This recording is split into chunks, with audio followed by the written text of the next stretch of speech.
Most people literally hit me up. They're like, "Oh, come on my pod," and I look at the channel and there's like nothing on the channel. You know what I mean? There's like they haven't done anything. We made it, boys. We made it. We got past the Yuri's litmus test. No. You're living. You got fucking Lefty Gunplay on here. You got CJ Soul.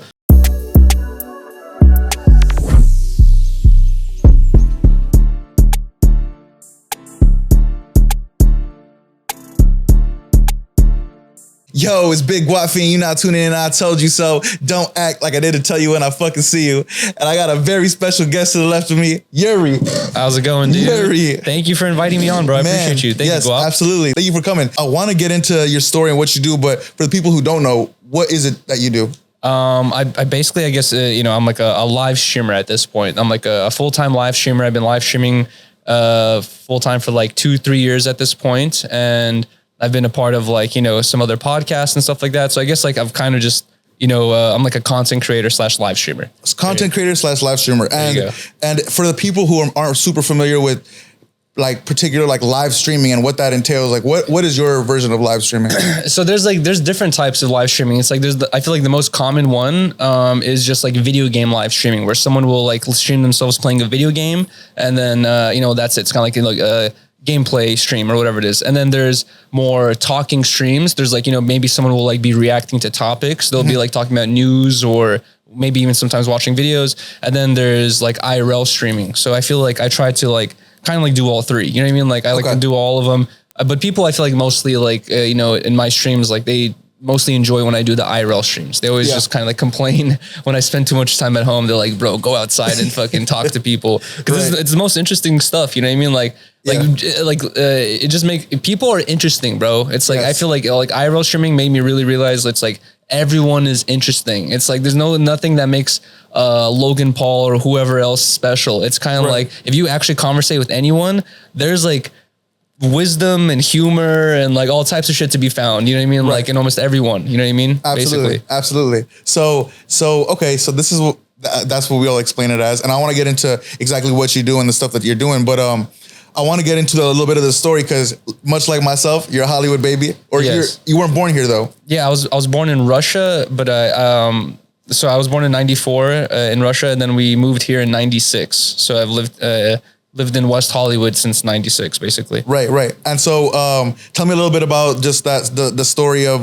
you being in LA. Give me the background of your time growing up in Los Angeles. It was pretty interesting where it's like, okay, so first, like we come here to LA, and it was very interesting where it's like, we're like this like immigrant family. My parents like don't speak any English at all. They only speak Russian. So it's just like, it's kind of like we're like, I don't know, like loners or outcasts for like a long time. And then, but once like, I don't know, like once I got a little bit older in elementary school, I kind of started feeling a little bit more confident. Things were fun and stuff like that. Right. Elementary school was like a breeze, right? It was super chill, super cool. And then I went to middle school. My elementary school was Gardner Elementary School, which is like right in West Hollywood. Okay. And I feel like, there's a couple little bad things that happen here and there, but it's nothing too crazy. It's kind of like, I feel like kind of like rich kids go there sometimes, and it's kind of like a nice school. And then I went to Bancroft Middle School for like shout out Bancroft. And that shit was like kind of like a fucking shock. You know what I mean? Like it was immediately like, I'm hearing kids talking about like having sex and shit, and I'm like a little kid myself. I'm like, what? Like, what am I listening to? And like, I'm like hearing kids talking about smoking weed already, and like, and drinking and like all types. I'm like, what? Like, I never even saw this world of like kids being rebellious, like until I entered Bancroft. You know what I mean? And people fighting and shit. Gone to my first fights in Bancroft Middle School as well. Yes. And then like that was just like a huge shock. And then because that's what, just like context, like I went to Bancroft too. I went there for my 6th grade year, and we just missed each other. But I basically got kicked out of there for some dumb shit that it's just like, when you're that age, so susceptible to, outside persuasion per se. Well, how did you deal with that? I feel like, okay, so this is like kind of like a love-hate relationship with like, I feel like my dad, where it's like my dad was, and like my mom was always like kind of so free spirited and like supportive and stuff like that, but she always kind of like would be like, nah, like you can't do certain things. But my dad was so strict, you know what I mean? He was incredibly strict on every little fucking thing I did. He was like a dictator. So to me, like the thought of like breaking the rules was just like, it was like a death sentence. I was like, nah, I can't do any of that shit. You know what I mean? So at the time I kind of like would see my homies in middle school, high school, like doing certain things where I'd be like, man, like I wish I could fucking go out on that night or do this or whatever it is. But now that I'm older, I've seen a lot of my friends go down like negative paths where I'm just like, now I'm just like, damn, you know, fuck it, call me a square, call me a lame, but like at least I haven't like gone to jail or rehab or done all these other, you know, things that's like, no, I'm not shaming anyone who's done those things, but like it's better to avoid those, you know what I mean, for real, you know what I mean, like to be honest. So it's like, I'm like, that's where I kind of am glad. It's like kind of like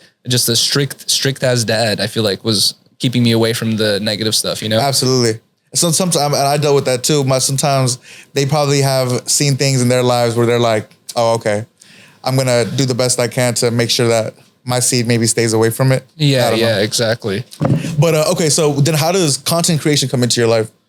That's like way later. So basically like, I remember it started when I worked at Starline Tours. So I was like working at Starline Tours. I was on Hollywood Boulevard, like every day, 8 hours a day selling fucking, I didn't like actually conduct the tours. I was just selling the tour tickets. You know what I mean? So I was on Starline Tours selling the tour tickets. And then I think around that time, I was like watching a bunch of YouTube. I was just getting into YouTube. I remember one of my friends named Tony, he was like super like watching, you know, like YouTubers all the time, right? He was like watching all these different content creators and I really didn't care. My focus is always skateboarding. I didn't care about anything electronics related at all. If I tap that? Oh no, go for it. It's a spliff as well. Oh yeah. Okay, there you go. I was going to pass it to you. My bad. Some people don't like smoking the spliffs and shit. But I used to hate computers. I used to hate electronics. I used to think that like technology was stupid. I used to just think like, bro, just using your fucking physical body and skateboarding, it's like, that's all that matters and all that stuff. And then, I remember like my homie was super into YouTube. I really didn't care. Then slowly I started like watching certain YouTubers. One of the main first YouTubers I really started getting into is this dude named Cody's Labs. And like, if you look at his YouTube channel, he would post a bunch of like science experiments. He's had to delete a bunch of shit because he's had like the FBI knock on his door and stuff. But like he was doing like science experiments, like bee videos and all this stuff. And bro, his bee videos were like 480p. Audio was like very poor, you know what I mean? And like it was like a 10-minute video of him talking about beekeeping. That shit would get like 350K views. Yes. And he had like 300 episodes of it. Every single one of them has like minimum 200K views. Right. And I was kind of realizing, I'm like, bro, like YouTube isn't just this one thing of like being Logan Paul or being, you know, this or whatever it is, Joe Rogan or whatever it is. Like you can, if you're, you know, I guess interesting enough, or if you're educated enough on the thing you're talking about, people are going to listen or going to watch the video. You know what I mean? Like that kind of like opened the door for me, like mentally, where I was just like, bro, like there's a bunch of different niches on YouTube. It's like, you don't have to fucking do everything that everyone else is doing. It's like kind of like you can grow your own audience. You know what I mean? Like it kind of comes with like commitment as well and shit like that. But I kind of like, like it was like through watching his YouTube channel.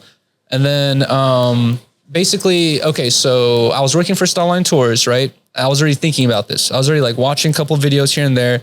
And then one day after Starline Tours, I broke my ankle.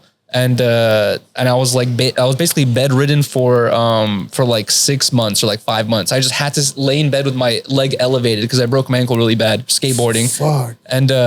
And during that whole fucking, 4, 5, 6 months, I was just watching YouTube endlessly the whole time. And then basically at the end of that whole recovery thing, I was like, fuck it. I'm inspired. Like I'm gonna start vlogging. You know what I mean? So I was like, as soon as I get off like my crutches and shit, I was like, I'm gonna start vlogging and shit. Cause I was thinking about like my adventures with my homies, like skateboarding. We would be like hopping into different areas to skate. We'd be like, doing different things. It's like, we'd be like going to different areas we haven't seen before. It's kind of like we're having an adventure all the time with like me and my homies, like skateboarding back in the day. And I would just think like, why aren't I filming these things? So I was like, let me start filming this shit. I started vlogging, like our skating trips and shit. But then I quickly realized like, my homies aren't as interested in being on camera as I am. You know what I mean? Like I kind of quickly started becoming the annoying guy who would just fucking be filming everything we're doing. You know what I mean? Like where you're just trying to chill, kick it. And all of a sudden I'm like, hey, how's it going? Fucking guap. Like what I'm putting a stick in a camera in your face or whatever it is. So it's like, it kind of started from like that. Like I recovered from the ankle injury. I started vlogging with my friends. And then it's such a long story. Like I started vlogging with my friends. Just to summarize really quick. Yeah, give me the summary. yeah, I started vlogging with my friends. One of my friends worked at Brooklyn Projects, on Melrose. I think they moved locations, like a different location now, but he started working there. I started hanging out there all the time because a lot of interesting people were hanging out there. And then I ended up getting a job at Brooklyn Projects. And then someone ended up like passing away like in my family. I ended up like going to Virginia for like a month. And then after I came back from Virginia a month, for being there for a month, I kind of like lost my position at Brooklyn Projects, obviously, because I was gone for a whole month. And then when I came back, No Jumper had just opened up on Melrose, and my same homie who worked at Brooklyn Projects worked at No Jumper. So I started kicking it there. And then through hanging out with my homie there, I met Chris Long. Became really good friends with him because of like dabbing, basically, because we're the only two people who were taking dabs at the time. So we'd be dabbing together and shit. And then Chris Long was just like, oh, like, you know, he's like, I fuck with your YouTube channel and shit.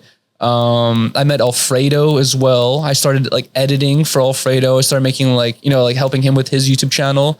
I started helping Chris Long with his YouTube channel. I started helping Chris Long work for No Jumper. And then it just kind of like snowballed and like got further and further and further. Exactly. Okay, so then let's dive into this. Like, when were you officially like part of the No Jumper team? It was like an interesting situation where it's like there's like a lot of, you know, opposing sides and opinions on like how everything happened exactly. But basically, like at some point, Chris Long either you know, I think his perspective is like he quit, right? Like he like quit the job, or, you know, like if you ask someone else, they might say like he got fired or whatever it is. But it's like he left at a certain point because he felt like he wasn't fucking with it no more. He left, and then literally within 2 hours or 3 hours of him leaving, I get a phone call from Adam going like, "Yo, you mind, you know, like you down to become a full-time like employee or whatever it is?" I was like, "Fuck yeah, I'm down. Like, let's go." Yeah. And that kind of like was like caused like a little bit of conflict, I guess, between like Chris Long and I, where like he had left because he felt, you know, some sort of negative reasons or whatever. He felt like he left for his own reasons. And then I kind of joined at the time he left immediately, like fucking like less than 4 or 5 hours after. So it kind of like caused like, I feel like a little bit of conflict there. But at that time I was just like, I was like installing refrigerators with my dad and shit, you know what I mean? And I hated that job, bro. Like I was not just refrigerators, like all appliances, like kitchen appliances. And we're doing it all day, every day. It was a super hard, difficult job. I was probably getting like 5-6 hours of sleep every day, probably even less, you know what I mean? Like, and I was just like kind of over it. And then I got this fucking job opportunity, and to me at the time, I was like, how can I not take this? And it was very difficult. It was a kind of like a difficult, you know, decision to make, you know what I mean? Cause I was just like, Chris Long got me into this world, and he was, you know, my friend. But also I was just like, bro, like you're my friend and everything, but you're not paying my bills. You know what I mean? Like, so that's like the hardest thing, where I was just like, I have to do this because I'm trying to grow myself as a person and everything. You know what I mean? Right. So you take the role on, and these are like, you know, relative to like where they're at now, but pretty early on in like it wasn't like you were like there in the beginning, but this is like it was like Melrose days. So there's like multiple different stages. So there was like the Melrose days, right? And then it went from Melrose to this private office, but the private, it's like, you know, it's not a secret anymore, but like there was like this Melrose days, then there was the private office on like Santa Monica and Western. It's literally around here. Right. And then it was like those days for a while, for like a year or two. And then they moved to the other spot, and then they moved to the new spot now. You know what I mean? So it's like 4 different stages like that I was like kind of a part of, but it all started from the Melrose days, basically. Right. Okay, and so what was it like at that point? Like you're interacting with like pretty big artists are coming in, like who's somebody that you were like, oh shit, like XYZ just came in? Dude, it's so trippy because it's like during the days where we were like around this area, bro, those days were crazy because sometimes like it would be like 4 or 5 interviews a day, bro. Right. And it would be like very interesting people, you know, like Casey Neistat 1 hour, then fucking this rapper, then this person, then like it would be like kind of crazy, like overwhelming a little bit, but like it would be kind of insane where I would be on the boards at that time, like switching angles and, you know, like kind of like, you know, holding down the fucking the computer and shit like that, and I would be getting tired on like podcast 3, 4, 5, you know what I mean? And I'm just thinking about like, you know, the podcast host, I'm like kind of thinking like, it's kind of insane to like conduct so many podcasts in a fucking day. But at a certain point, it was kind of like, people ask me that sometimes, like, oh, who's the coolest artist to have seen? And it's hard to remember, so I'll forget. You know what I mean? Like, I'll easily forget. But one memory I have for sure that, like, you know, I've brought up many times is meeting X-Rated from Sacramento. Okay. And X-Rated, my homie put me onto his music when I was like 16 years old, and he put me onto this song called Grandparents, and I thought it was so cool. I was like listening to his other songs and shit. I thought he was like a cool artist, and then I looked into him and I was like, oh my God, he's in jail for murder. He's in jail for 25 years. And when I was 16 looking at this, I was thinking like, he's in jail forever. You know what I mean? Like when you see that 25-year sentence at 16, you're like, oh, he's going to be in jail forever, right? I would have never thought in my life I would see him face to face and like shake hands with him. So it's like when he came in for a podcast, at the time we were like doing this like green screen thing where I would have to like take the guest into like this private room and like film like an intro and outro with them. Yeah. And when he came in to do the intro and outro, he was like leaving and he's like, yo, thank you, blah, blah. And I was just like, yo, dude, I was like, dude. And I told him exactly what I told you. I was like, bro, I was like, this is so weird meeting you. I was like, this is the trippiest experience because I was like, I found out about your music fucking 10 plus years ago. Yeah. Thinking you're going to be in jail forever. Right. And he had just got out, I think like a year prior before that. And I was just like, this is the weirdest experience. I was like, it's I don't know. Life is weird sometimes. You know what I mean? It is, man. It is for sure. Especially when it's like people that you've like, I've seen your content before, bro. You know what I mean? Now I got you over here. You know what I'm saying? Like, bro, yeah. It happens like that. So, okay. Thank you, man. Of course. So then you were going back to those days. Oh, sorry. Oh, bless. Thank you. My bad. I'm so used to like people not wanting to hit the spliffs. That's why. Man, I'm a people from New York. My boy Sue loves rolling these things up. I'm like, really? Let's go. He's like, where's the grab at? Where's the grab? For me, literally like 8 times out of 10 when I'm smoking with someone, they're usually like, oh, spliff, nah. You know what I mean? Like it's usually like people aren't down. All right, man, come on. Here we are. Welcome to I Told You So. Okay, so I want to maybe if there's something that you could say about the great times that you had at No Jumper. What would that be for you? Like, how would you summarize that? Sorry. I would say it would be like the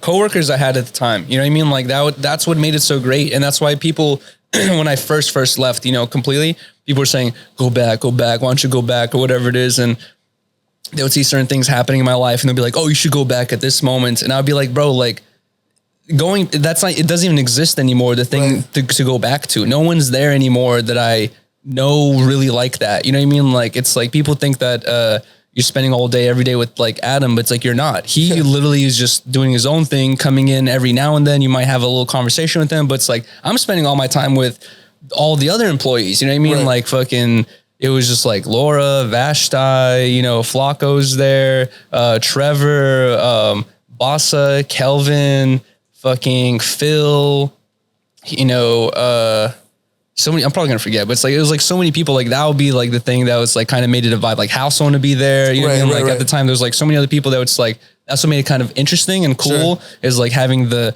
coworker vibe of everyone. But it's like once everyone fucking left, it's like, it was gone. You know what I mean? Like the whole thing that's like, the good times, you know, was basically kind of gone. But like, that would be, I guess like my favorite thing is just kind of like the coworker type aspect where it's like we really were good friends. You know what I mean? Like I've had so many different jobs in my life and yeah, I've been cool with my coworkers and you become friends with your coworkers, but do you become like kind of like super good friends or even best friends with your coworkers? Like not really, you know, like not usually. So it's like, that's like kind of like what was cool about it is like the coworkers at the time was like super sick. Respect. Well then let me ask you this, from the outside looking in, what do you think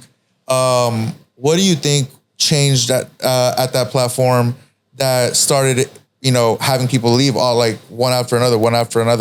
It was like it had to be, you know what I mean? I know there's so many different routes and things to say about it, but like from just like a unbiased perspective, what was there a culture change that happened? Like, what was it about it that things started going different? It's impossible to be unbiased, you know what I mean? Because it's like, I worked there for so many years, but it's like, also it's like, I want to be respectful of your question, but it's like, also like, I don't want to like dwell too much on that topic necessarily, just because it's just like, there's a lot of negativity that comes with that shit where it's just like, I'm trying to basically like separate myself from that shit. But it's like, what was your question again? Okay. Here's a better question only because this is happening recently. Okay. Right. Like, what was the reason why everyone left? Right. Yes. Yeah. I would boil it down to kind of like this, like, I don't know, ego, obviously, that's like a common theme with a lot of mistakes with them all amongst a lot of men, you know what I mean? So ego and selfishness, you know what I mean? For real. It's like, I can go into depth, but it's like, I would just boil it down to those two things, you know, ego and selfishness and not really respecting, I guess, like fucking the people around you. You know what I mean? It's like, that's something like I've had to learn as well. It's like the effect of your words and your actions. You know what I mean? It's like sometimes you might say something to someone where you might think it's like a little lighthearted or a little jokey, but you don't really understand the impact that has on a person's mental or brain afterwards. You know what I mean? So it's like, that's like another thing as well. Man, you know, that in those few words, I totally understand what you're talking about. Here's a interesting question that I'd like to angle this, because I don't want to dwell on this either, but I do want to ask you if you hypothetically were like a president or CEO of a company much like that platform, what would you have done differently that could have maybe changed the outcome of things? Be more like aware of what's going on and invested. You know what I mean? Because it was like a common theme amongst like, you know, I guess like at that time you would hear clips or see clips where people would be like, what's going on with this person's paycheck, or how much does this person get paid? He'd be like, I don't fucking know. I don't sign the things. Like he would like act very kind of like, you know, just non-involved, or like he doesn't even care, or like care or know. Like I can't think of the word right now, but it's like he would just like kind of like act like dumb about it, you know what I mean, or whatever it is. But it's like I would be a little bit more aware of the situation of what's going on with the current host, and like understand the value of people. Where it's just like there are certain people that bring a lot to what you're doing here. You know what I mean? Like, and that's, I feel like that's kind of hard too. It's like, imagine like, you know, you have this like a podcast right here where you're hosting, and then you one day bring on a co-host that your audience seems to really fucking vibe with. They don't want you gone, but they really want this person to stay. How do you divvy up the rest of the everything? You know what I mean? It's like it becomes very complicated, because it's just like, there's obviously fucking production costs. You have to buy all this shit. You have to buy all this equipment. You have to rent this place. You know what I mean? Whatever it is, but they seem to really like this person.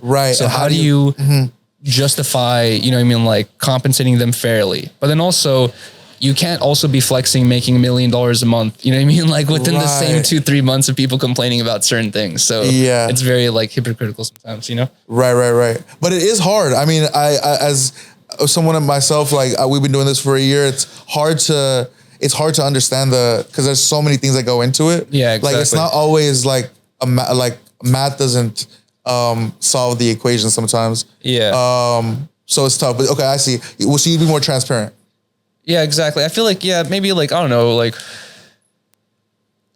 like, I'm not going to diagnose like what like he could have done better basically. But it's like, I guess like the best thing is like, I feel like pay people more fairly. You know what I mean? Like, it's like, especially, I don't know. It's like, I guess, but I really don't know. It's I don't know what the behind the scenes is. Kind of I do, to be honest though. I know for sure, like people could have got paid more for sure. But it's like, I guess, just pay people more fairly. And it's kind of a thing where it's like a common theme in LA. I feel like maybe potentially is like this thing where you build up a certain lifestyle and you have to withhold this lifestyle no matter what, you know what I mean? And then that becomes priority number one, and everything else becomes priority number two. Having a certain type of lifestyle, and then just like, oh, if the friends and the, you know, the sidekicks and everyone has to fucking bite the dust, fuck it. As long as I keep this certain lifestyle, you know, it's like, I feel like that could also be potentially it. I don't know. Like I said, it's like, this is not even a conversation I really even want to super get into. Well, it's only fair for me to ask these questions, I think, because of the new stuff. Like you just put out a video about it, but like the whole, like, why did you leave? Did you like, oh, were you fired? Did you like that content is up? And I just think it's fair to assess. You know what I mean? So I can't blame you for asking those questions, because that video is still up and all that stuff. But that situation was, it's just a thing where it's, I feel like unless you're super ultra invested or you have like a behind the scenes look, you won't really see all the lies. You know what I mean? Like, there's like so many constant lies. That's insane, dude. It's like the people who leave, they tend to just completely disconnect. If you've noticed, like starting with, you know, like other people, I'm not gonna say any names, but it's like people just tend to completely disconnect because there's no winning this battle. And unfortunately, it's kind of like, you know, I'm not trying to play the victim card here, but it's like literally you're battling against a giant platform that has, YouTube reps, all this type of shit, and also money and all this stuff and all these influences, it's like, it's a kind of like an uphill battle. That do you want to spend all your time and effort, like kind of wasting your energy on this fucking thing that you really don't really even care about? It's like, no, not really. You know what I mean? Yeah. So it's kind of like that's the thing where, I don't know. It's just kind of like, it's easier to disconnect and just be like, I'm gonna do my own thing. Yeah, exactly. I'm gonna just do my own thing. And then I don't know, there's so many things to get into where it's like, for example, I'm not sure if you're like keep up with like YouTube news and shit like that, but Sniper Wolf? No, I'm not familiar. Sniper Wolf, she's like one of the biggest YouTubers, right? Like one of the biggest female YouTubers. She got into like some controversy maybe like a year ago because she was having there's this other really big YouTuber named like Jax Films. Okay. He was making videos critiquing her content. He didn't make fun of her looks. He didn't make fun of her family, nothing, whatever it is. He was just saying like your content's ass, whatever it is, right? Kind of like, he's just like critiquing her content, right? Yeah. So he's a huge YouTuber, like really big YouTuber, like PewDiePie level type shit, right? And so is she. She's like humongous. Wow. She pulls up to his house on IG Live and doxes his address, right? And he basically makes a video saying like, yo, it literally says in YouTube terms of service, you cannot dox people off platform. It's against our policies and you can get your YouTube channel terminated for doxing people off platform. Yeah.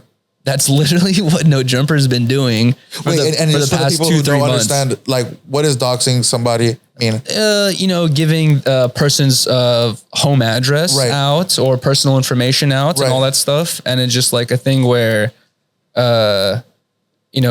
it's they've been doing it like off platform for like 2-3 months now. And it's a thing where it's like, bro, do I really want to waste my time and energy like complaining about all this stuff? You know what I mean? Like talking about all this stuff. Or do I just want to like ignore it and disconnect? That's why it's like I didn't want to like even like I was saying, like I don't want to dwell too much on this like subject here. Sure. But I feel you like you have to ask these questions. Yes. I think that it's again, I know what questions I want to ask, and I also think that it's fair to try to get you in a vibe of like, okay, let me think like from an outside perspective, like what would I be thinking, right? Like kind of answer into, because in my perspective, if someone's putting out a video, again, now this is not referencing, what's his name? The two guys from the platform. I don't want to even say their names.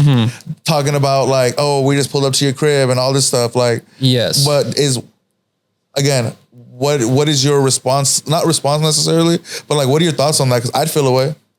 I definitely, I felt away for sure. And that's where it's like, I kind of like, okay, so I have this homie of mine, right, who's like super disconnected from this like online shit at all. He doesn't even have an IG, right? And I was kind of talking to him about this, and I already had this like thought in my head as well about this, but I was kind of explaining the case to him, and he kind of knows the people involved already as well.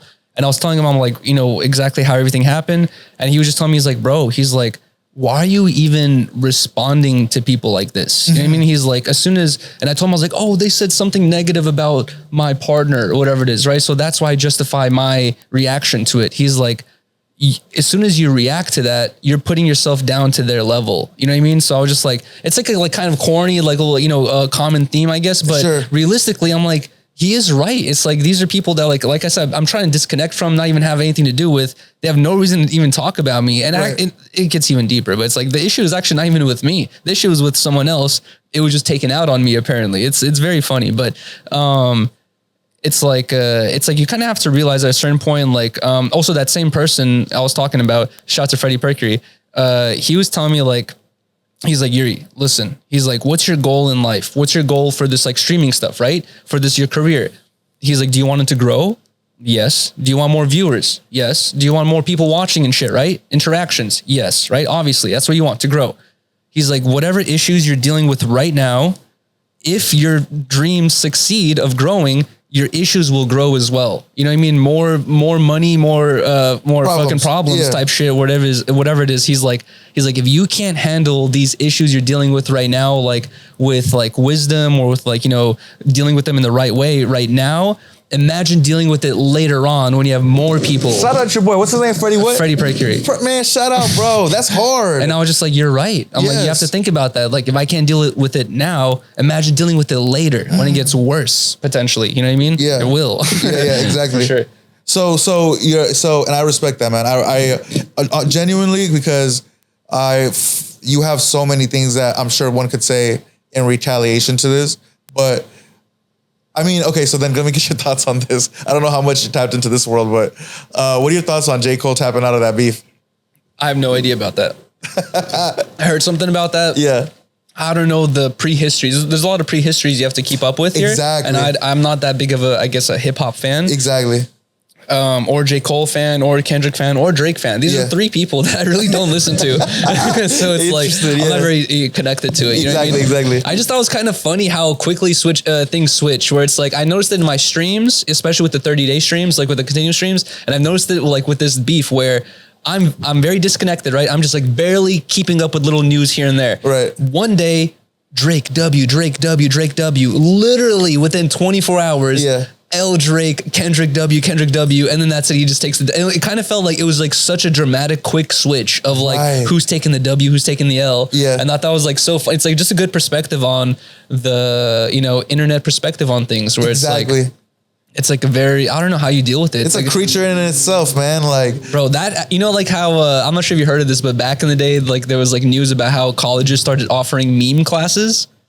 I mean, maybe was that a meme itself, or no? It was a real thing where it's like you can go to college and take a class on memes, right? Like the history or the impact or whatever it is. I feel like there's like an impact on like the chat. It's kind of like the chat is like encompasses the live chat, the comment section, and everything, right? It's like there's like, bro, there's the chat effect on everything. Yes, you know what I mean? Yes. And it's very interesting how like it affects like the world. Absolutely. In general. It's like, because in that moment, same thing when you go to the comment section too, like it might change your perception of that same content that if you didn't read those words, like I would have maybe even heard it differently, saw it differently. No, facts. You know what I mean? That's what, it's like, that's why it's like kind of like hard. Like I feel like, especially nowadays, a lot of people, I feel like, especially like I do this sometimes too, like where I will just get my opinions from someone else. I will watch a video, someone will say something about something. Yeah. And then next time I talk to my friend about that subject, I will find myself regurgitating whatever the fuck I just heard that person say without actually even fucking contemplating whether I agree with this or not. Right. He just says a negative opinion or positive. I'm like, nah, this is fire. Nah, this is ass. Whatever it is. So it's like, you have to remember to like, be like, what do I actually think? You know what I mean? Like at the end of the day. Especially now, I think it's a form of art. It's an art form in itself that I think people are losing touch. What is your average viewer? What kind of person are they? It's so random, dude. It's so fucking random because it's like, you'd be surprised, man. There's like, because of my, like, I feel like, I'm not sure if it's like just my chat specifically, but like maybe it is, but like there's a good portion of people who join my streams and don't even say anything in the chat, and they'll DM me or I'll see them in person and they'll tell me like, yo, I watch all the streams. Like I fuck with you, but I don't type in your chat because your chat's crazy. You know what I mean? Like I don't want people looking into my name or whatever it is. It's like, it gets very, very like crazy real quick sometimes. So it's like some people like just understand it and just avoid it. But, hold on. What was your original question? Sorry. Oh, yeah. What is your average? Like a viewer like it's different, bro. Like Riley and I were doing this like 30-day stream where we're going around the West Coast, from San Diego to Seattle, then, back down to LA. And it's so random, bro. It's like a lot of couples. You'd be surprised. It's like a lot of couples our age. There are people, older than us as well who be watching as well. You know what I mean? Like, some people will say like, oh, like Yuriy acts stupid on camera, so his viewer base is like super young. But based on like the people I meet in person, specifically, it's literally people my age, maybe a little bit younger, or like older as well. But there are a lot of people in my chat too who are like 20 to like 25. Right. And I feel like that's the thing as well. Like, I don't know, like I feel like, as a content creator, sometimes it's like you do have an impact on like how you influence people. Sure. And sometimes I do think about that, where it's like, whenever I do be drinking and taking shots, I remind people, I'm like, bro, like this is abnormal. Like this is not like, you shouldn't be drinking every day like this or whatever it is. It's like, I have to make sure like I have to like, kind of like at least say that, Yeah. Because it's like not healthy. Yeah, because you're doing these crazy streams. You were just talking about the 30-day stream. What's been your craziest, in your opinion? Like, whoa, I just did that. The gulag, bro. Yes. Talk to me about that. To this day, bro, the gulag, because it's like the gulag. was a thing where the original idea was like a sensory deprivation thing, where it's like it was inspired by Asian. You know who Asian Andy is? Of course. It was inspired by Asian Andy. Wait, and so for people who don't know, is that the guy about the show where like he's on a show and stuff? Is that what you're talking about? What show? This Asian dude.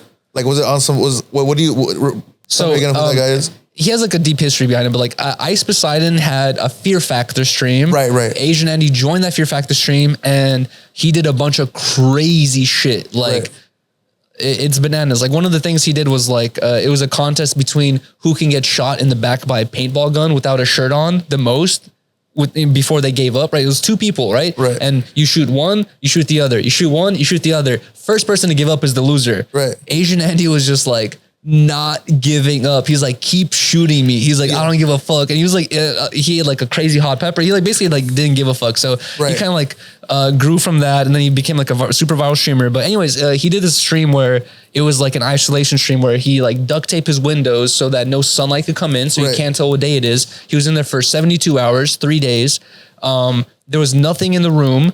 The only thing in the room was a camera pointed at him and a microphone to pick up his audio, so he can't read the chat. And there's a speaker too. So he can't read the chat. He can't see what time it is. He can't see nothing. He's just sitting in an empty room with a mattress. That's it for 3 days. And basically the chat can use TTS to like fuck with his brain. You know what I mean? Like either donating the same song over and over and over again, or like same words. And like, it just kind of like mentally really tests you, especially once you can't really keep track of time anymore, you know? Right. But, so that's kind of like that was my original goal.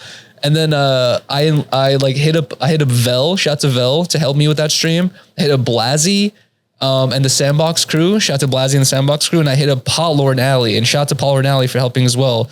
And dude, they took it to like a whole nother level where like I had made certain things on the list for like to fuck with me or torture me, and they were adding things on the list without like asking me ahead of time.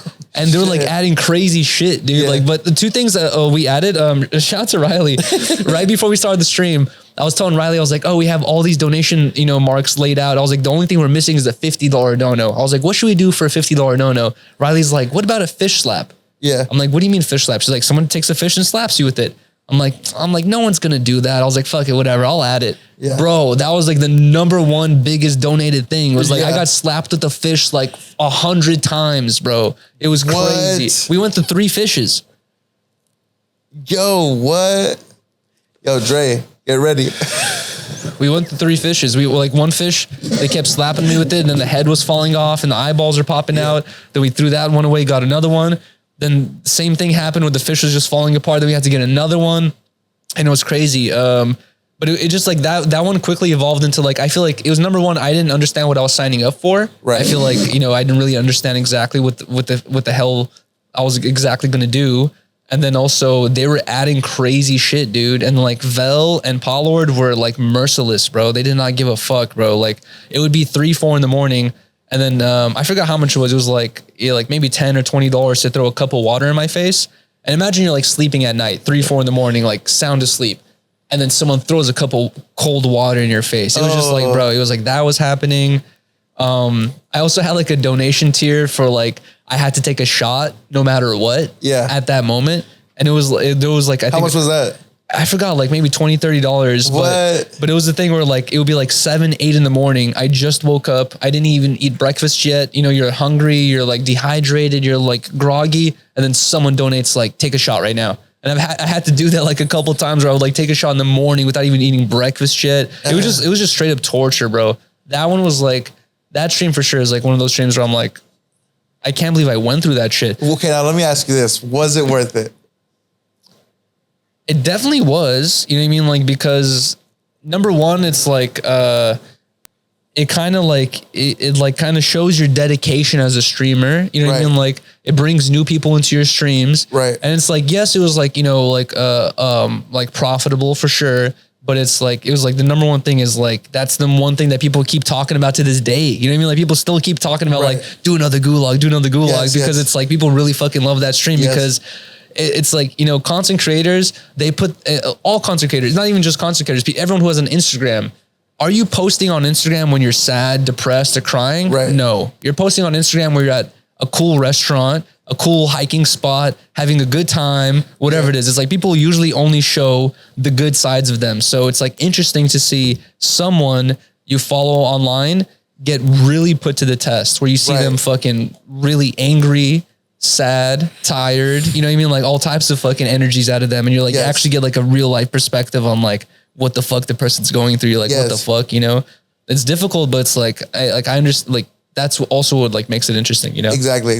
Now, it's funny you're talking about this because I think they're about to make a movie about this. And I think that I first heard about this when you or somebody, I'm pretty sure I was listening to you and you were saying something about this game show in like Korea or Japan or something about this dude who like the first live streamer like ever. You know about this? Kinda. So it basically, yeah, I know about it. So I watched a couple YouTube videos about it first, right? This dude named Nasubi, I think. Yes. It basically it means like eggplant in Japanese. So he's a Japanese guy.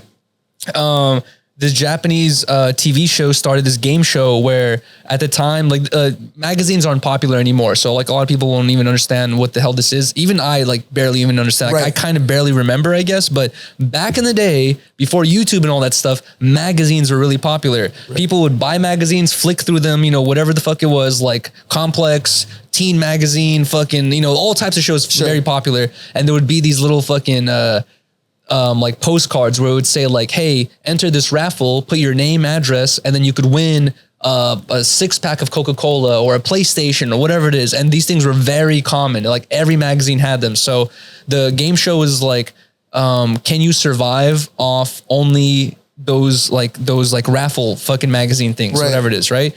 And that dude, he signed up for it. Okay, the movie or whatever it is, it's like a documentary. It's already out. It's on Hulu. Oh, I haven't seen it yet. Okay, I watched it with Riley. It's super good. It's like I gotta watch it. It's super interesting. They didn't go through everything though. It's like if you watch the YouTube videos about it, like they go through all the stuff he won. Yes. He won some cool shit, dude. They didn't actually like include all that stuff in the Hulu documentary, but the Hulu documentary is really good. But basically, okay, so it's really fucked up, bro. They put him in a room. They're like telling him like, hey, you have to win, I don't know, like $100,000 in magazine money. So if you win a samurai sword, the samurai sword costs, you know, 5,000, boom, you've won 5,000. If you win a bag of rice, the rice costs $50, right? Now you've won, you know, $50 on top of it or whatever it is, right? But those items you can use with you, and then like that's also your food. Right. So like he was basically stuck in a room. He had to use these magazines, and then at a certain point, like he would win some good stuff. He would win some food, like some, you know, actual good food. And then at certain points he would win no food and only random like chairs and shit. And then he would win like dog food. So sometimes he would be like eating dog food and like really nasty shit and like just basically like starving. And he was in that room for like 11 months, and then he won the competition. Here's the difficult part though, is you don't know what number you're at. Yeah. Like how much money you've won. So like he's in there for 11 months, almost a year. Imagine being away from your friends and family in a room for almost a year, bro. Yeah. And then he like one day, like they come into his room, they wake him up to like, hey, you won the $100,000. Like, congratulations. They're like, put on this blindfold. And then like, even though he won, the contest kind of still keeps going. So they put a blindfold on him. They're like, we're going to go to an airport, and they take him to Korea. So then he goes to Korea, and then they tell him like, hey, we're going to restart the challenge in fucking Korea. And his challenge was not to win a lot of money. It was like less money, but it was, he had to win enough money to get a plane ticket back. Right. What was super fucked up about it though, is Japanese language and Korean language are completely different. It's like English and fucking Russian or something like that. It's just like completely different languages. So they put him in a room once again, and they're like, yo, you have to win enough money to win a plane ticket back. Even though he thought he already completed the challenge after 11 months, he basically had to restart. He had to learn Korean, learn how to write and read Korean, and then he had to read Korean magazines and then restart the whole challenge again. And then his first, and then like, so that was number one restart, right? They restarted to get a plane ticket back. Because he got so good at the fucking, the magazine thing, he got that within like a couple months and shit. So, they're like, fuck, he already won already. We don't want to end the show. So they didn't even tell him. They're like, we're upping the number now. You have to get a private flight. like a fucking like super expensive flight. So they upped the number on him without even telling him. So that's the second time they kind of like forced him to stay in this fucking goddamn room to continue this challenge. And then boom, he hits the third goal, right? He finally fucking wins all 3 challenges, right? And they put another blindfold on him, take him back to Japan. They put him in front of a live audience and basically like, after like, bro, imagine a year and a half of not talking to anyone. And then you're in a room and the room fucking falls apart. And then there's like 300 people in front of you. And he was naked too. Yes. Bro, it's like the craziest documentary where he talks, like they have him in the documentary. That's what's really cool about it is like, there's a lot of YouTube videos about him, but no one's really talked to the dude yet. And, oh, he talks in it? Yes, he's in it. What? And the one thing he kept emphasizing is that in the Japanese like TV show, they never talked about the mental struggles. They only talked about the positive stuff, how funny it was, how cool it was, how interesting it was. But he was basically saying that he was so suicidal the whole time. Right. He said he was like feeling like I cannot exit this challenge unless I kill myself. And he was like basically like talking about like ways he could kill himself in the room.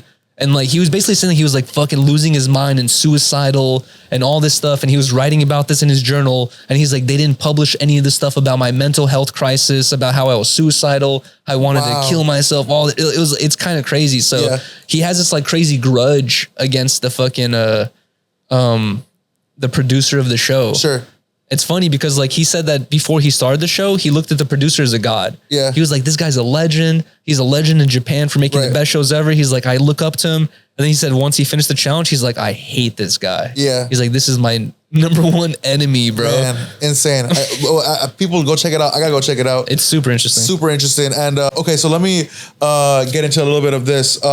As far as I'm gonna give you some people, and I wanted to get your thoughts on what they're doing right now for the live stream space. And maybe some of the reasons why things are working for them, and or maybe what you may not find something that they can continue doing. Yeah. So #1, so one of the biggest ones right now, but I guess a lot of hate is this dude Neon. What are your thoughts on him? No, I don't have too much of an opinion on Neon because it's like I met him in person, like on stream before. And it was literally because my chat just kept like pressuring me to meet him because we're in the same area. So I met him. He was super cool, nice in person, but he does seem to have this like thing where, he like will talk hella fucking super crazy, you know what I mean? Like online. And then like, in person, he's like way different and shit like that. But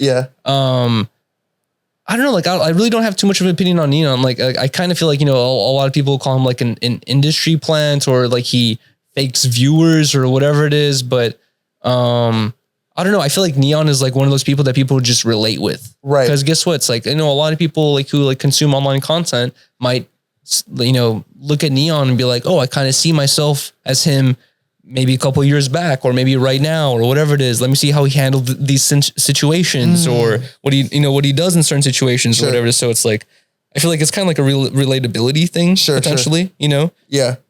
But I really don't know too much. Like, I don't really keep up with this content at all. Right. What about someone that you had that you were talking off camera about, XQC? XQC. XQC is interesting. I don't know. It's like, I really don't, I follow him on Kick, right? Yeah. And I'll join his streams every now and then.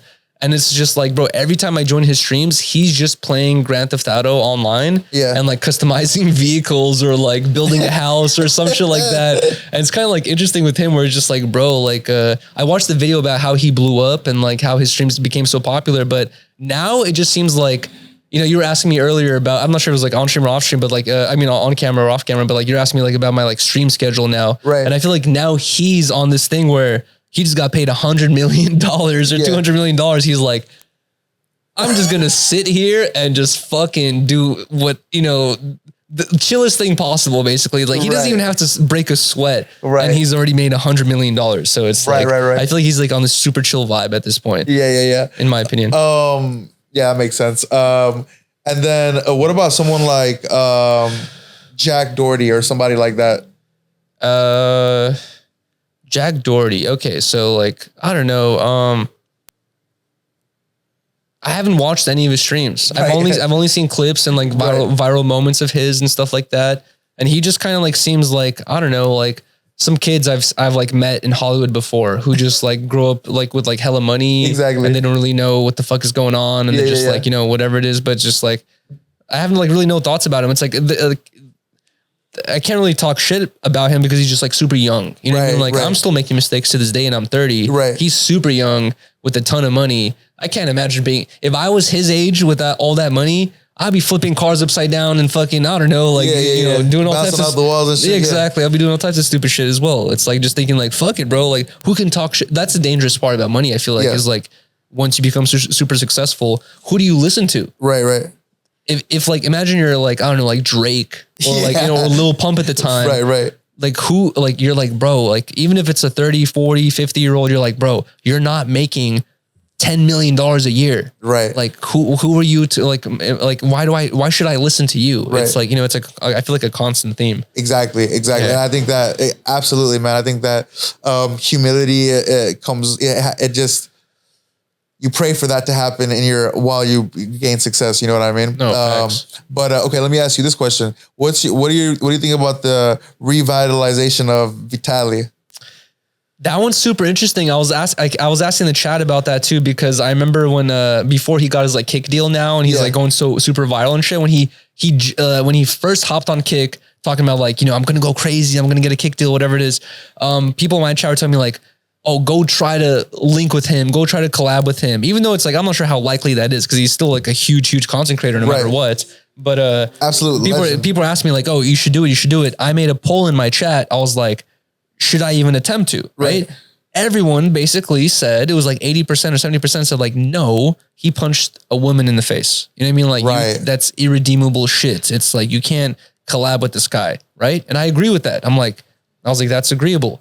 But now you see Ty Dolla $ign, fucking, you know, like all these other rappers and like all celebrities. Grizzly. Yeah. And I'm just kind of thinking, I'm like, where's the line? What's T Grizzly doing? Why? Like, there's like certain people that get held to this certain accountability and there's some people that don't. And I'm like, I don't know. It's like, where's the line here of like, okay, I agree that people should be able to learn from their mistakes. You know what I mean? Like, I agree that like, just because you make, there's certain mistakes that are irredeemable for sure. But it's like, there are mistakes where it's like, I feel like, you know, unfortunately, sometimes you got to make a mistake to like learn from it. You know what I mean? So it's like, I feel like sometimes like, I feel like people should have the ability to grow and learn from their shit. Yeah. But also, I don't know, where's the line drawn? You know what I mean? Right. Exactly. It's kind of hard to tell. It's hard to tell, especially when in this game, all we care about is just give us a new clip, give us a new video. You know what I mean? Exactly. We can care less who the person is. Sometimes, at least that's what it seems like once you reach a certain like level. And like we said earlier, it's like the comment section like switches drastically. You know what I mean? Like one day they can hate you, and then the next day they can love you. You know what I mean? It's like you never know. Exactly. So but what do you think about him doing the whole Chris Hansen thing?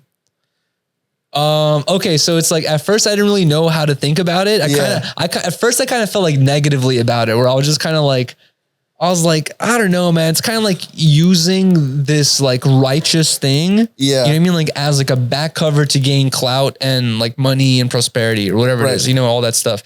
But then I watched a couple of videos about it where, you know, technically, yes, he is exposing people and he's like, you know, for the right reasons. It's like, you know, we should know that this fool's a fucking creep. Everyone should know that this was a creep. But apparently, he's not actually getting anyone in jail. It's like the police have made a statement saying like, his techniques he's using or whatever the fuck he's doing, it's like we can't even prosecute any of these people because he's like doing it in the wrong method. There's other people who do the same thing Vitaly does. They've been doing it longer on YouTube and shit, where I guess they use the correct techniques. They talk to the police ahead of time so that the person they get on camera actually ends up getting a charge at the end of the video. Exactly. You know what I mean? I think a little bit of it has to do with like what their message, like what the message is prior to that is or how that works.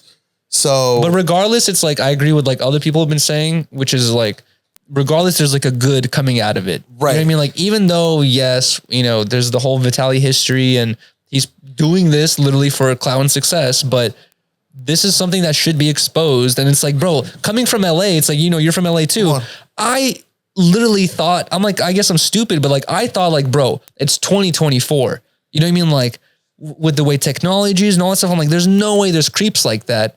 Apparently not. They're everywhere. They're everywhere. They're everywhere still to this day. Like that's what's so shocking to me. I'm like, bro, to this day, it's still happening. Yes. So that's kind of like I feel like that's the good part. It's like awakening, an eye opener. Yes, eye opener to the people who are like, bro, this is not just like something you see on the news. This is happening everywhere, constantly on a daily basis. Damn near. Right. Bro, it's crazy. Insane. The world is insane. Who are some of the people that you watch? Like, you know, obviously outside of maybe some of the people that I just mentioned. On stream, like I joined Fulcrum streams. Shout out to fucking Fulcrum. Pot Lord. Shout out to Spliff Mode on Kick. I've been joining Six's streams. Puns streams. ABP Network on Kick, bro. His streams are funny because he just like has this like super like excited energy and he's like DJing the whole time. It's like hella funny. I'd be joining their streams and it just like it's kind of interesting. It's like at first, like I feel like when I first started streaming, like some people would tell me like, oh, Yuriy, like, you know, your streams are getting me through certain parts of the day that I find boring or, you know, maybe tough times or whatever it is. But it's like, now I feel what they're talking about where it's just like, sometimes I'll hop on YouTube, hop on Kick and no one's live. And I'm just like kind of sad. I'm just like, fuck, man, I feel kind of lonely. You know what I mean? Like, it's like when you have someone streaming that you can like tune into their streams, it's like kind of like, it fills this kind of like void in your life where you're like, you don't feel very lonely. Like it gives you a community to talk to and shit like that, you know? Right. And I think that really is the essence behind creating a stream community. Cause really it's a community, right? Like facts, exactly. that you're building. I want to wrap up with this. For if there was a new streamer or somebody new that wanted to join now today, what would be some like tips on how to start that kind of community? So like I remember like a while ago I linked up with Ice Poseidon. Like I stayed with him in Texas for a week and I asked a couple of these questions to him like off stream and he was basically saying that like if you want to be a content creator, right? And your goal is to be a live streamer, starting off live streaming is the worst thing possible because building a community from live streaming is almost impossible. It's like, it's very difficult. You know what I mean? So it's like, you're better off starting posting on Instagram, posting on TikTok, posting on YouTube, posting content, you know what I mean? And then also streaming on the side. So like posting constantly and then maybe streaming, you know, 2-3 hours out of the week, like almost every day or every other day. And then people know that like, oh, this content creator that I've, you know, has seen his shorts or seen his YouTube videos, I can join his streams at night or whatever it is, or during the day at this time. And then you can like build a community through that. But like, I kind of agree with what he said, which is like, yeah, if, especially on YouTube, it's like, that's why right now, people have been asking me like, oh, why don't I stream on YouTube anymore? And it's like, I haven't streamed on YouTube in like a month and a half now because number one, like I got the KCIP deal thing where it's like, they kind of pay you to stream, but then I lost it like 15 days later. Why did it happen? It's kind of annoying. So basically Riley and I were doing the 30-day stream, right? And the KCIP has like very simple rules, right? All the other rules are like easy to follow. Like they don't apply to me at all. The one rule that kind of applied to me was you cannot sleep on stream or be away from the camera for too long. So I can't just like, if they're paying you to stream, right? And you like start the stream, you can't just like leave the room for fucking 20-30 minutes. And then the people are just watching an empty room. You're just getting paid for that. You know what I mean? Like, so it's like, they like want to follow that rule pretty strictly. So you can't leave the camera and you can't sleep on stream. Cause that's also another thing. It's like kind of like you're just cheating the system, trying to make an easy buck or whatever it is. But I was doing the 30-day stream with Riley, right? We're together the whole time. It's basically, it's not even just my stream. It's like, it's me and Riley the whole time. And whenever I went to go take a shower or use the bathroom or anything like that, I'll be like, hey babe, like, can you take over the stream? She would hop on camera, be right in front of camera, and she would take over the stream while I was showering or doing other things. During the sleep streams, I would specifically end my stream, start a new stream and unmonetize it, like where you can make sure that like they don't pay you for the stream or whatever it is. So I would unmonetize my sleep streams and then start a new stream in the morning to monetize the actual day where I'm actually on, you know, active on camera or whatever it is. And then like day 15, they told me, you know, you broke the rules or whatever it is. I was like, hey, what rules did I break? They sent me 3 screenshots as examples. One of them was like on my IRL backpack stream, like the backpack I have there. Whenever I lose service, it gives me like this like F screen, which basically says like, you know, Yuri's lost service. He'll be back in a second type shit. One of the examples was this F screen. So I kind of understand that, but I kind of don't because that's out of my control. You know what I mean? Like that's the thing where it's like some places you might lose service, some places you might have it. So that's kind of out of my control right there. The other, so they sent me 3 examples. That was one of them, the F screen. The other 2 examples was literally when I was taking a shower. It was like I was taking a shower and Riley was on camera holding down the stream for me. So just like the 3 examples they provided, one of them kind of made sense. The other 2 did not make sense at all because we had someone on camera holding down the stream. Maybe they can say like, oh, this is your channel. You have to be on camera the whole time. But we're doing the stream together. It's like literally a couple doing a fucking cross-country stream. You know what I mean? So it's like, obviously it's like the both of us the whole time. So I don't know. I kind of felt like it was a little bit unfair. We're working towards like getting that shit resolved right now. But the whole thing I was getting to is like the whole reason why I stream on Kick and not YouTube right now, even though I could stream on YouTube as well and probably get more viewers on YouTube, is on Kick, I get new viewers. On YouTube, if you stream there right now, you're not going to get any new viewers. The only people who are going to watch your streams on YouTube are people who are subscribed to you, follow your Instagram, or are your friend or something like that. You know what I mean? Like they know you're streaming. No person's going to hop on YouTube, scroll around and be like, oh, wow, look, Guap is live. You know what I mean? Like, let me check out the stream. On Kick, that is the case. Right. On Twitch, that is the case. On Twitch and Kick, you literally have people who are trying to find content that might be bored or high or drunk or whatever it is. They're like, I'm trying to watch a certain type of stream, and they will literally be like, oh, who's Guap? Who's Yuriy? Let me click on the stream, and they might find it interesting. So like that's why it's like that's the huge benefit of like Kick and like Twitch, I guess, and like other streaming platforms is like you will actually get new viewers consistently. You know what I mean? Compared to YouTube, you will not get any new viewers on YouTube. Right. Unless you're posting. Right. Yeah. Exactly. So your recommendation for someone is create a brand before you really jump on actual live streaming, create some sort of community a little bit, but then go onto a platform like Kick or Twitch because other outside people get to hop on and stuff. But it's not that easy. Like, it's not like you just hop on and then it just starts going up. Exactly. I've noticed like, you know, a couple people I've seen like where they'll see my streams and then they'll see like the community like we have built here, like the Harmonious Gang and shit. And they'll see like donations coming in during certain moments or whatever it is. And they'll be like, oh, Yuri's making X amount of money in 24 hours or 48 hours or whatever it is. Like, I'm going to stream too. And then they'll hop on live and they'll kind of like either push the audience or like or tell the audience like they expect donations. And it's like that's the number one rule I feel like for all content creation, whether you're streaming or posting YouTube videos or whatever it is. It's like you can't get into it thinking it's just like an easy buck or just like some free money or just like you're doing it just for money. It's like you have to do it specifically because you enjoy it. You know what I mean? Like, and you're not going to realize that until you do it as well. You know, like some people ask me like for advice on equipment to buy and stuff to get to like start streaming or posting videos. And I always tell people like, bro, start as simple as possible. So you can at least like realize whether you like to do it or not. Cause it's like a lot to deal with. Like we were talking about the internet earlier. Like some people will think like, oh, you know, it's so fun. Let me stream. And they don't realize the negative sides that come with like, you know, dealing with negative comments or trolls, fucking parasocial trolls who really fucking dig deep into your life and will, you know, try to do all types of crazy weird shit. It's like you have to really accept all the negatives and positives that come with it and also do it for the right reasons and also be consistent with it. You know what I mean? So it just like, there you have it. You're going to filter it's going to filter the you know, the people who are doing it for the wrong reasons, like pretty quickly. Absolutely. My brother, do you have anything left to say to the people before we wrap up?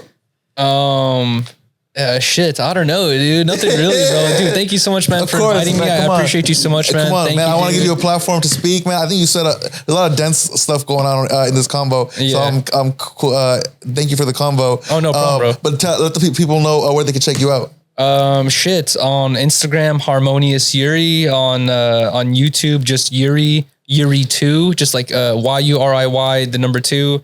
On Kick, Harmonious Yuriy as well. But also it's kind of like I feel like one thing I could like leave the audience with is just like, bro, you just have to like do it. You know, it's kind of corny or whatever it is, but like I was saying, you're not going to realize you like something or not until you try it. You know, like whether it's content creation or sports or drawing or painting or whatever it is, like, you know, there's a bunch of stuff where I'll hear of someone doing something. Like you always hear of go-karting, you always hear of bowling, but when have you ever been like, you know what, fuck it. Today I'm gonna go bowling for an hour, and you really try it out and you realize like, damn, I kind of fuck with this. You know what I mean? Like, I'm gonna come back here next week and bowl for another hour. You might pick up another thing or whatever. So it's like, I would just say like, I don't know, try different shit, keep an open mind. You know what I mean? Like, and then also it's like, if you find something you really want to do, like stay consistent on it. And eventually like you'll find some sort of like success or happiness, you know what I mean? Like out of it, which is more important. Exactly. Yeah. Exactly. Thank you for that. Thank you for that, my brother. Once again, Yuriy in the building. Thank you, man. I appreciate you. Come on. Let's and again, it's Guafiend. I told you so. Don't act like I didn't tell you when I fucking see you. And on that note, we out. Gang.